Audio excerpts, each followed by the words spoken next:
On this episode of Coins and Convos, we talked about the rising cost of AI and what big tech companies are now reporting about how expensive the AI race has become.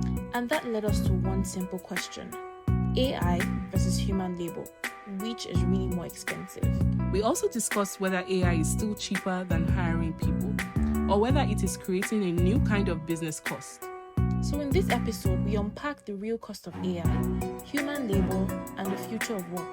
Welcome back to Coins and Convos. Let's get into it. What's good, hustlers and dreamers? Welcome to the Coins and Convos podcast, the show where startup drama meets real talk. I'm Books, here to spill the tea on who got funded and what businesses are making big moves. And I'm Ella, your go-to for the behind-the-scenes scoop into the startup world. So buckle up, folks. Grab your coffee, your water, your juice, or whatever it is you drink. Settle in and let's get into Coins and Convos. Ready to roll? Plug in.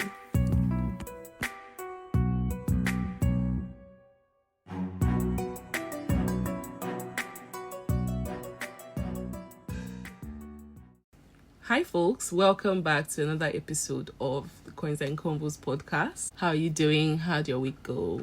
Books, how are you doing? I'm okay. How are you, Ella? I'm fine. I'm okay. How did your work week go? My work week went well. It's not as busy as it normally is. You have the context, books. Yeah. But it was a pretty basic week. I just reviewed like some contracts, agreements. I did something interesting though. I had like a property transaction. I've never really worked on like real estate before. Oh yeah. So that was quite exciting, and it was mostly like a bid for like a commercial property that someone wanted to get on the island, and we lost the bid, but at least I gained the experience of doing that bid. But we'll put in other bids. Delay is not denial. How did your week go? I mean, overwhelming.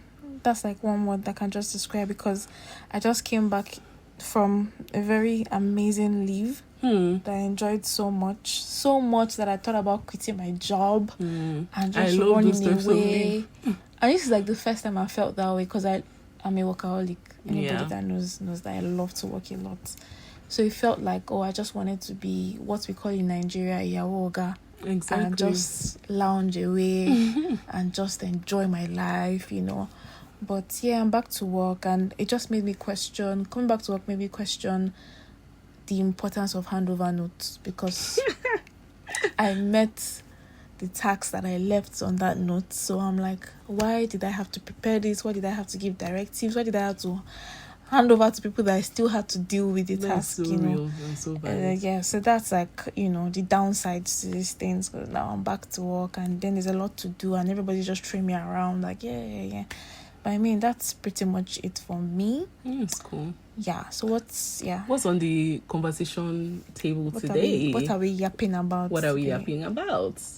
I mean, the heavy boys were joining the train. So we're going to talk about AI and basically AI versus like human labor. Basically questioning AI is going to be a very popular topic on this podcast. Yeah. This episode or this season? I don't want to say this season. I think it's impossible to have a tech podcast without speaking about AI. For the There's most just a part. lot to talk about. But this episode, we're talking about like the cost, right? So basically we are comparing whether it is profitable to have AI or human labor. Basically, it's just like a comparison, which is cheaper and which is more affordable. Yeah. Right. And the reason for this is because there's like a strange shift that's happening now in the AI conversation. Yeah. So that before now we had crazy predictions about how AI was going to come and take people's jobs, how it was going to replace developers, even support teams, marketers, researchers, in fact lawyers. I was part of those shouting and screaming AI was still about our jobs. How AI was going to take the job of lawyers, because I sat to think, and I'm like, if an AI system could very much, draft up agreements, that's like the basic parts of it, so much so well that it's almost as good to go, depending on how you prompt it. And I just sat down to wonder, then what's like the fate of a common lawyer that does not have any other skill or anything to leverage on. right? So, but now we're now seeing that the story is changing again a bit. Suddenly, people are asking whether if AI is actually too expensive. Yeah. And companies are now quietly saying, did we go all in too early? Do we back away now? Whether the cost of running AI agents is like chatbots, True. because every support system now is chatbots that are responding to you. Exactly. There's literally no human in the loop anymore. Thank you very much. No, sometimes, for the most part, no human. For like in some rare occasions, you will see human at like the third level after speaking to like 2 AI chatbots. Yes. It's just like some don't even have at all. Yeah. And then we've seen for recruitment instances also where it's literally AI that is scanning and going through your applications and deciding for you. Deciding who is going to get the role. I mean, there were times when if you don't hear back for a role, you could email and be like, yes, I think I'm a very strong candidate for this role. Now, are you gonna email the AI? Like, so it's just really like crazy. It's crazy. Right, I know now. There are jokes around on LinkedIn about some execs actually tried to apply for roles in their companies, and they were rejected by the AI system. So it just begs to imagine that what exactly is going on. What's the fate of a common man? So I mean that's crazy. So we'll be talking about whether it's really cheaper to hire back or just stick to AI system. To AI. And from the individual point of view, like lens point, you'd see that AI still feels like one of like the highest leverage tools available, right? You can use it for your writing, research, debugging, whatever it is like you're doing. Even business strategy, like really as that basic. But again, depending on the country view and all of that, like realistically speaking, right, is it really affordable for Nigerians given our earning capacity, right? Exactly, and our minimum wage and all of that. So for me now, I pay around 32,000 to 33,000 naira per month for ChatGPT Plus, right? And that's like half of like minimum wage. Yeah. So for like the basic young professionals, how are they able to, how can they keep that going? And I'm not kidding when I say that I have seen colleagues that earn even more than me, they're still adamant to pay for premium services like this that would actually help their jobs. Help their work, And again, it's because for most of them, they are family people and they cannot afford a lot of responsibilities. Exactly. So you think it's just 33,000 naira, but to take that from their strict budget, it's like a lot for them, right? But I also think we need to put it in context, like in global context, right? I guess in the Nigerian context, given like the earning capacity, is really Nigeria is one of the poor countries. But when we look at like on a global scale, that's I don't know what the price is. The pricing in another jurisdiction. So it's like $25. For individuals, for individuals, it's still cheaper. It's still cheaper on a global scale, right? $25 monthly compared to the proposed like revenue or the benefits, the ROI that you're getting from access to it. I would say it's not cheap, but it's fair. Yeah. It's not cheap, but it's fair. So from an individual point, so we've spoken about the promise that was made to us from the AI. We got a lot of promises when a lot of CEOs came out, especially like the open AI, the people that started the whole thing. Oh, AI is going to take the jobs, and it's not just taking jobs. It's like they said that it would be cheaper, it would be easier, it would save cost. Right? There was a lot of emphasis on cost, right? We do understand that. Let's say, okay, it's not essentially saving so much cost in the individual end. It's just like fair. It's a fair exchange, money for the benefits. What do you think about it on the corporate end, on the enterprise business end? I mean, I'll speak first from like the compute side of things. That's like the AI developing companies, right? Because for like individuals that are just barefacing, it seems like AI should have no cost and it's just magic, but it's not magic. There's like a whole lot that goes behind every prompt, every chatbot response, every coding agent, every automated workflows that you see. There's like a compute, right? So and compute is expensive. Like it's expensive. Yeah. So when we say compute, we're talking about like the processing power. Yeah. Everything that's required to run all those AI models. It's not cheap. These models, they need like powerful chips, they need GPUs, data centers, which is something I'm always making a lot of noise about. It's Yeah. very expensive. You see stuff about how AI is what country is that? Somewhere in the US where data centers that are running, they are like basically people they don't have access to water again because it's draining. Yes. So it's a lot of. Let's not go into all those technical parts because that's not the conversation for today. But that should be the conversation another day. But no, it does add a very strong level of context to why it now becomes so expensive. So exactly. So I'm trying to balance that. Even though we are saying that it's becoming expensive, from the individual point, it's cheap, affordable to some extent, yes. But for companies that are now complaining it's like expensive. But I'm now saying that the cost of AI itself is not just the mere subscription that you see on your card.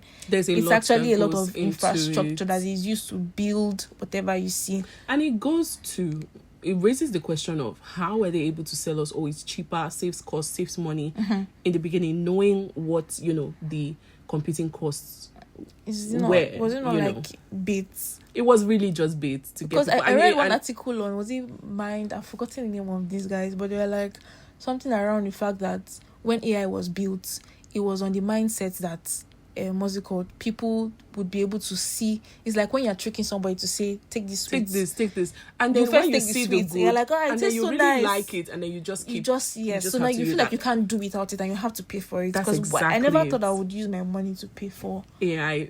You're going but now I can't do without it. So if we're supposed to give some context on why we're saying, it's really expensive now. There's been a lot of headlines I'm sure most of us would have seen lately. We have a lot of big tech CEOs essentially saying that they've blown through their entire AI budgets before H1 is complete. Right? Some example is Microsoft. Yeah. They got their team members, their developers to use a specific AI coding tool. And obviously, it's a beautiful tool, so they all adopted widespread and everything. And a few months later, you're hearing that they're saying they've told all 100,000 engineers to stop using the tool because of the cost, right? Yeah. And they've given them a deadline of end of June. Uber came forward and said that they ran through their entire 2026, AI costs. Budget. Exactly, the entire AI budget, they burnt it by April. And they've crazy, told actually. about 5,000. It's insane. That's actually crazy. They've told about 5,000 engineers to stop, using the tools. Yeah. And we're hearing that they're spending up to $2,000 a month on AI bills. This is Uber, obviously. They have a smaller base than like Microsoft, right? So it's insane to see these figures. And then we have to ask ourselves, like today now, if you want to say a company is burning money, it's not that the CEO is buying private jets or the CEO is playing, do you get? It's actually your AI bills are not making sense. It's not balancing anymore. And the crazy part, the one that, kind of blew the whole thing up was when the VP of NVIDIA came out and said that NVIDIA is the chip that powers essentially all these AI tools that we're seeing. And he admitted that the AI costs more than paying actual humans. So it's like you came out a few years ago telling us, this is going to save. Exactly. And everybody was scared. But now it's not saving any money anymore. Ella, do you remember that episode where we spoke about how that we need to go and learn how to braid hair? because we're not sure. Exactly. Now we're seeing this. So I think the big question here is, what is the big tech profitability scale now? Exactly. Like, if we're trying to balance this, is it actually profitable for big techs to use AI systems or for them to swap back to the humans that they rejected and neglected before? Or is there a balance between both? So are we going to continue seeing headlines like Meta lays off 34,000 ... or Meta rehires? That's exactly. So there's already headlines that obviously the human capital is cheaper than the AI that they've invested in. But I do think that in terms of profits, a lot of the profits that are being reported for like big tech companies is not actually cash from operations. It feels very much like on paper profits, right? So in Q1 2026, Alphabet, that's formerly Google, they reported like that they had a massive gain from equity securities that they had invested in AI companies, right? Same thing with Amazon. Amazon reported 16.8 billion in terms of pre-tax gains from their investment in Anthropic. They are essentially saying that, oh, these AI companies are so profitable, we are putting so much money into it. And when they finally looked into Amazon's free cash flow for Q1 2026, it was just slightly above $1 billion. So essentially, this is what it looks like. I invest in ABC company, and I'm like, oh my God, it's so profitable, and I'm valuing like my returns at X amount. But really, the cash that you have in your bank is not more than, it's not more than, it's not up to 10% of what you put into the company. Are we really, are those companies really that profitable, or is it just money moving in circles? And let me tell you what I mean by money moving in circles, right? When these people invest, right? When these big tech invest in like AI startups, they don't, let's say if I invest $1 million, they can do like 500 million in AI credits, right?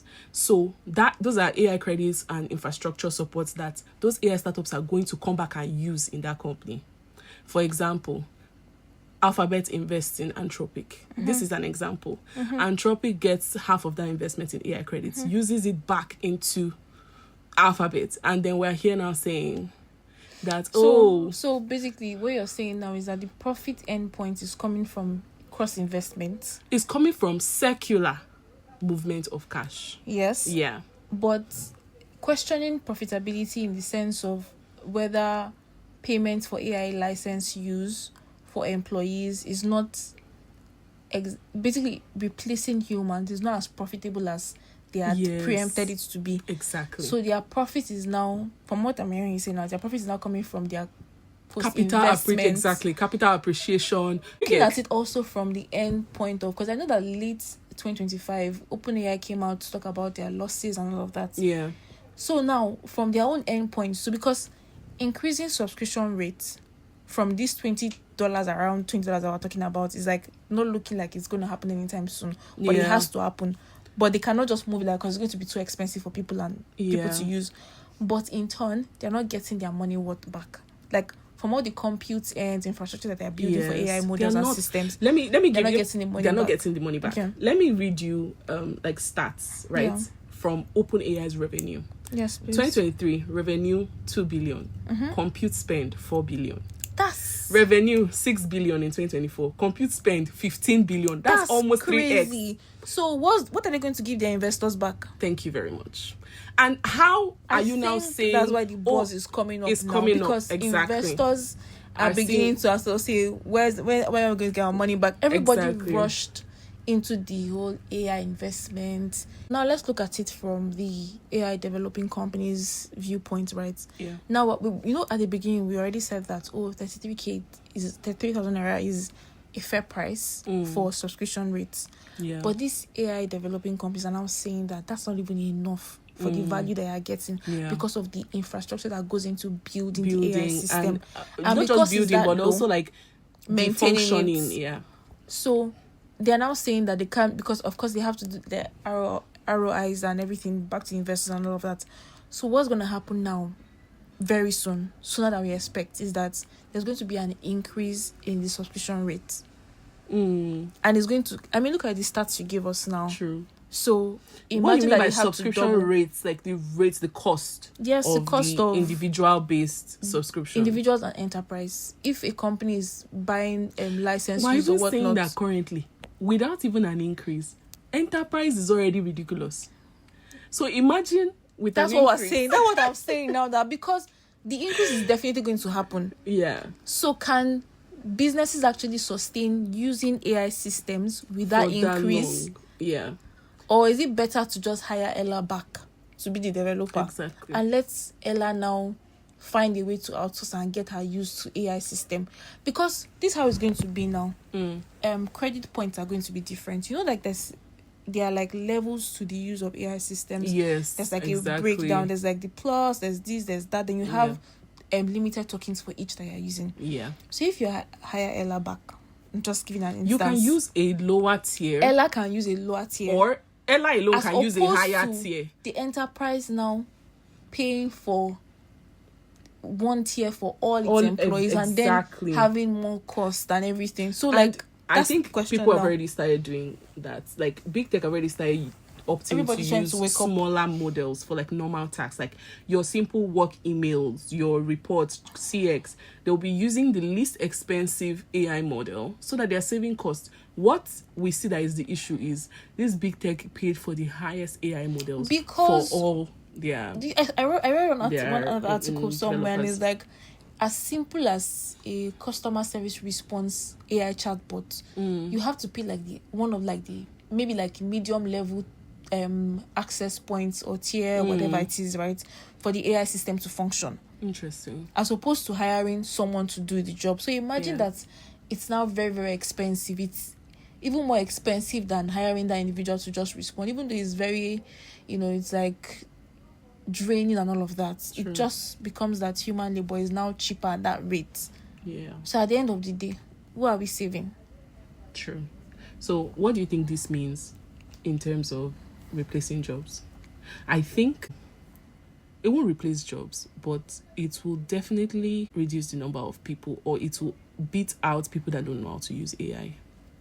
That Do you know one, what I'm that's trying to say? that's the conversation we've been having since, so much that everybody's not talking about learn how to use. Everybody Do you see needs all to these learn how ads to- on Instagram? But now it's even more important now for you Than to before. know than before, because now you know that they are more expensive, so they are going back to humans. Imagine being No, Ella, don't worry. They need us now. They'll Imagine train being- you. They'll train you on how to that's use true AI. though, that's true. You don't even need to waste your strength, but at That's least know the true. basic things, like because almost everybody now, it's just like when. But do you know how this thing's going to go? I wasn't born that time, but when the internet first came in, it seemed like something very expensive to maintain. True. Look who can't do without internet now. Us. So we'll find a way around. That's the thing. There'll be a balance soon. But I think that the first thing is for businesses to exist with this thing now, as you had said, Yeah. is to first ask the question, what's the use case? Like, do not start with we need AI. Start with what problem are we using this AI to solve for? What's the Do best we way need to go about solving it? Do we exactly need this range? Do we need this level of AI, this AI Good. tier exactly to fix it? What then is the next thing is to calculate the total cost of ownership.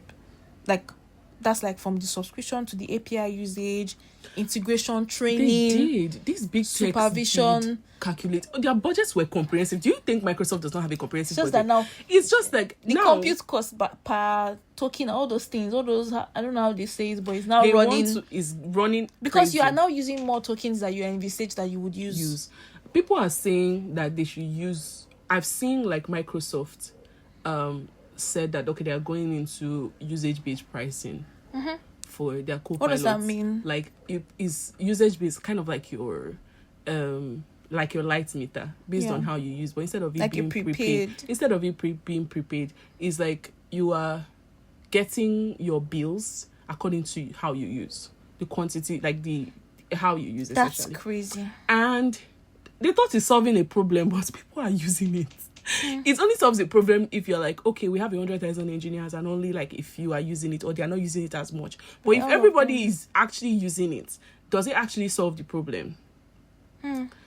I think the best is to opt for smaller models for Keep for humans like in the loop. normal tasks. Exactly, keep humans in the loop, train them for the use of this AI, and just make it like a blended system, right? Where you have your AI tools that is not just one general, very high-end tool that covers everything. And You more are expensive. using it exactly. That's more token-based. expensive. And what did you call that thing? What you just explained now? Usage-based Usage-based pricing pricing. might actually help. Yeah. So I think, the future is not AI versus human anymore, because at the early stage To of an extent, it still is, but it's not not like to shifting wipe now. out.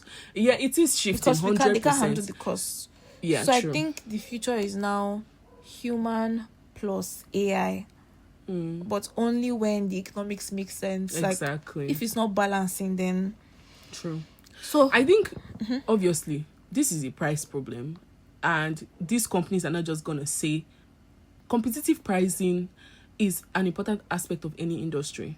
When you come out and your goods are too expensive, you will need to stay competitive. That's when people start doing, we need to do packages, we need to find a way to reduce our prices. So they will solve this problem eventually. That is the reason why Do you know this guy on YouTube? I can't remember his name now, but he was talking about the geopolitical context also. That for I'll give US versus China now as an example. Yeah. All those big AI developing companies there, like there's a war like between them. So it's like, is it that this person is bringing a cheaper rate and solid work, or this person is bringing out solid? So it's like they're always fighting, competing for the competing. So we get the to a price point is where, going to get it's going to get competitive eventually. But if you notice, if you check for instance Claude and ChatGPT, the difference is not that crazy. Yes. So it's not a matter of competition for me. For the economics part, it's not a matter of, because it's the cost of maintenance.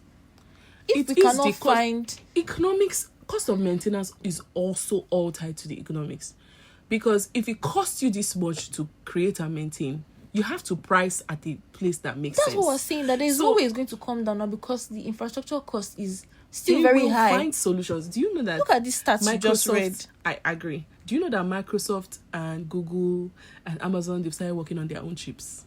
And if they figuring out a way to make expensive things cheap, is not something that is new.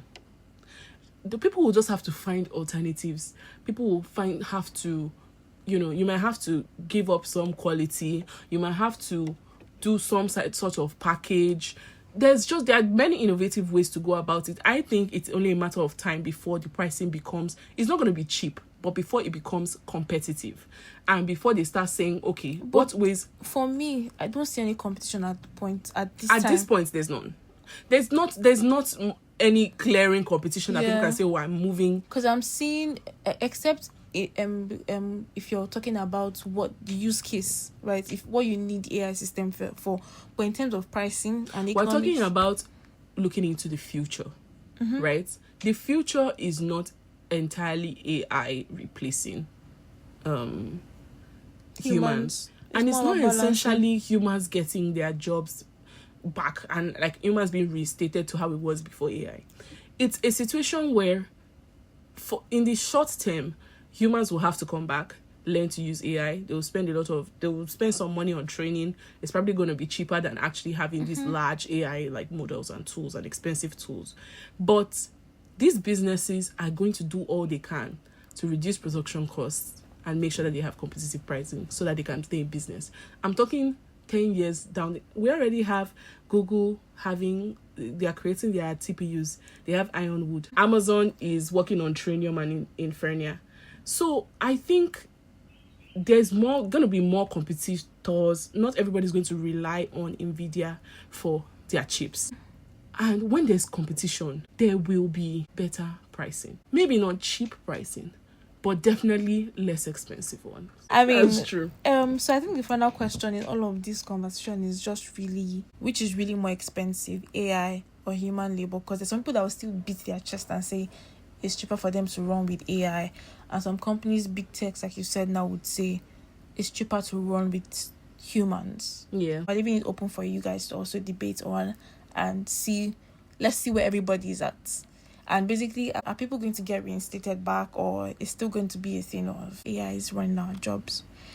Thank you all. I don't know if you have anything else to add, Ella. I don't really have anything else to add. I think we know where the projection is leading to. I think we can expect there to be more competition in the AI space very soon. I think big tech is already looking for solutions to deal with these like cost issues, and it's going to eventually get much better. But yeah, these are the conversations that need to be had. Let us know what you think. Please let us know what you think. Thank you all. So this has been Coins and Convos. Yes. Till next episode. Bye. Bye, guys.